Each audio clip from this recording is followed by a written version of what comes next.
Seguimos con Irigoyen. Bueno, Irigoyen en 1922 entrega el bastón presidencial a su sucesor, Marcelo Torcuato de Alvear, del mismo partido, la Unión Cívica Radical, quien va a gobernar sin pena ni gloria hasta 1928. Desde el punto de vista constitucional no hay nada que destacar. Sí hay que destacar en el segundo gobierno de Irigoyen, se presenta a elecciones y en 1928 asume la primera magistratura del país para un periodo que iba a llegar hasta 1934. Lamentablemente, y como ya les había anunciado, los golpes militares, en su gran mayoría, son golpes cívico-militares. Es decir, no es que solo derroca un presidente las Fuerzas Armadas. Bueno, un sector de la población conspiró, alentó y empujó a los militares a que derrocasen a Irigoyen. ¿Qué sector? Bueno, el sector conservador, esos resabios del Partido Autonomista Nacional, que después de manejar durante 42 años el país, no podían tolerar que la chusma, por así le decían, la clase media tuviera el tercer gobierno continuo, o sea, dos de Irigoyen Alvear y este tercero de Hipólito Yrigoyen. Entonces, tanto un sector de la prensa como el sector más conservador, ultra archiconservador, golpearon puertas de los cuarteles hasta que se dispuso que una sección de cadetes del colegio militar, es decir, jóvenes de la edad de ustedes, de 18 y 19 años, marcharan hacia la Casa de Gobierno y derrocaran a Hipólito Yrigoyen, entregándolo a autoridades de mayor rango, y se lo trasladó a la isla Martín García, esa isla que está en el estuario del Río de la Plata, entre Buenos Aires y Colonia del Sacramento, República Oriental del Uruguay. Bueno, esa isla / prisión, en la que también estuvo no solo Hipólito Yrigoyen, sino más adelante va a estar Frondizi, también antes estuvo Juan Domingo Perón. Asume el poder un general de poco cerebro, pero que los conservadores estaban conformes con él porque lo podían manejar, que se llamaba José Félix Uriburu. O sea, la cara visible de los cadetes del colegio militar y de este sector conservador era José Félix Uriburu, quien ocupó la primera magistratura en forma ilegítima e inconstitucional. Bien, ¿qué sucede cuando se produce un golpe de Estado? Un golpe de Estado no es lo mismo que una revolución, porque la revolución industrial, que supuso un cambio total de estructuras en lo tecnológico, en lo económico, en lo social, no fue un golpe de Estado que derrocó un presidente. La revolución industrial, que terminó allá por 1820, 1840, generó un cambio radical, no radical de la Unión Cívica Radical, un cambio total de paradigmas en la producción, en la fabricación, en el trabajo, hasta en el pensamiento, en la utilización de máquinas, que si bien nació en Gran Bretaña, se extendió rápidamente a Europa y luego a América. Una revolución no tiene nada que ver con un golpe de Estado. Lo que sucede es que muchas veces se llama revolución a un golpe de Estado. Pero como alguna vez ejercitamos en clase, hay términos que son unívocos y quieren decir una sola cosa, y hay términos multívocos que quieren decir muchas cosas. Bueno, una revolución, la palabra mal utilizada es trasladada a esos episodios de golpes de Estado, en el cual mediante la fuerza o la coacción, es decir, la amenaza coactiva, ¿sí?, de bombardear la Plaza de Mayo, por ejemplo, generan el golpe de Estado. El golpe de Estado es la interrupción de la vigencia de la Constitución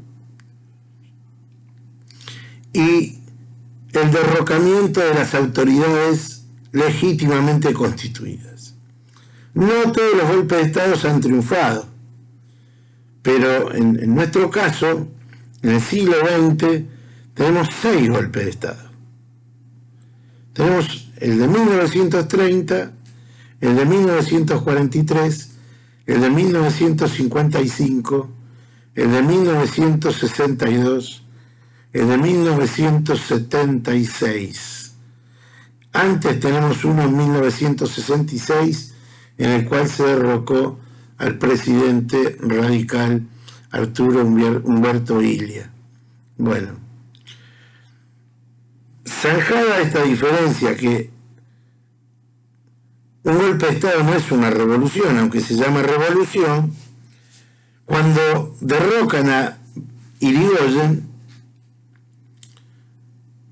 el gobierno militar, es decir, los usurpadores, porque las cosas hay que llamarlas por su nombre, los usurpadores, con José Félix Uriburu a la cabeza, emiten un bando militar. ¿Qué es un bando militar? Una proclama, es decir, un documento, y mandan un soldado a que lo lleve a la Corte Suprema de Justicia de la Nación. Si ustedes leen el artículo 116 de la Constitución, o el 29, van a encontrar que esto es una locura. O sea, que no puede un grupo armado asaltar el poder y mandarle una cartita a la Corte Suprema, que es lo que hizo. La Corte Suprema, cuando recibe el bando militar, tenía 3 opciones. Una, renunciar todos los miembros y dejar de que el gobierno militar haga lo que quiera con la Corte. La otra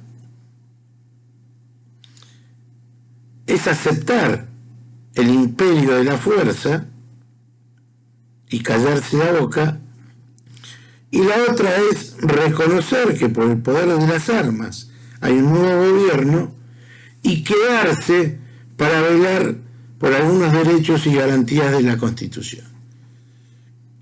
Algunos dicen que la Corte Suprema, algunos historiadores, miró para el costado y dejó de que las Fuerzas Armadas se adueñen de la Argentina. Otros dicen que no, que con este acto de reconocer que por la fuerza había nuevas autoridades y quedarse para velar por el imperio de la Constitución en relación a los derechos individuales, lo que hizo la Corte Suprema estaría bien. ¿Qué hizo la Corte Suprema? El golpe de Estado fue el 6 de septiembre de 1930, el bando militar lo recibieron el 7, y el 10, la Corte Suprema de Justicia, que emite 2 tipos de documentaciones, o resoluciones en un caso concreto, por ejemplo, llega un juicio por un homicidio a la Corte Suprema, resuelve confirmar la condena o absolver, y otro tipo de documento se llama acordada, es cuando se juntan todos los jueces, ministros de la Corte Suprema y deciden sobre un tema que no tiene que ver con un expediente concreto, sino, por ejemplo, reglamentar el horario de atención de los juzgados, reglamentar cómo se atiende en la feria. Bueno, y en este caso, la Corte Suprema, el 10 de septiembre de 1930, dictó una acordada, así se llama, la acordada del 10 de septiembre de 1930, por la que le transmite al gobierno de facto que reconocía que ellos estaban al mando del país por la fuerza y que la Corte Suprema iba a velar por el respeto de los derechos y garantías individuales. Esta acordada se la reconoce como la doctrina de los gobiernos de facto. Doctrina de los gobiernos de facto. Nace el 10 de septiembre de 1930 y la doctrina es lo que se desprende de esa acordada del 10 de septiembre de ese año. Es decir, cuando se les consulte en el parcial o en el integrador, o aquellos que no tengan la dicha de promocionar la materia en el examen final, ¿qué es la acordada? Bueno, la acordada es lo que acabo de decir. ¿Y cuál es la doctrina? La doctrina es lo que dice la acordada, que reconoce el poder surgido a partir de las armas y en cierto modo legitima a todos los gobiernos militares que vinieron a posteriori. Porque si bien la mayoría de estos golpes de Estado instauró un gobierno provisorio, porque todos los golpistas se comprometieron a llamar a elecciones a la brevedad. Hubo dos golpes de Estado que verdaderamente no instauraron gobiernos provisorios, sino instauraron gobiernos que pensaron en quedarse años, como son los golpes de Estado de 1966, encabezado por el general Juan Carlos Onganía, que derrocó al presidente Arturo Umberto Illia, y el golpe de Estado que instauró la época del terror, del terrorismo de Estado, el 24 de marzo de 1976, que derrocó a la presidenta María Estela Martínez de Perón. Hacemos una pausa acá.